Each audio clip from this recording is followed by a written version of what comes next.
ప్రభువా ప్రార్థన నేర్పయ్యా, ప్రార్థించకుండా నేనుండలేనయ్యా.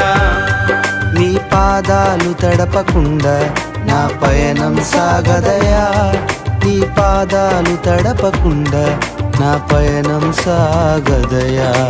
ప్రార్థన వలనే పయనము, ప్రార్థనే ప్రకారము, ప్రార్థనే ప్రాధాన్యము, ప్రార్థన లేనిదే పరాజయం.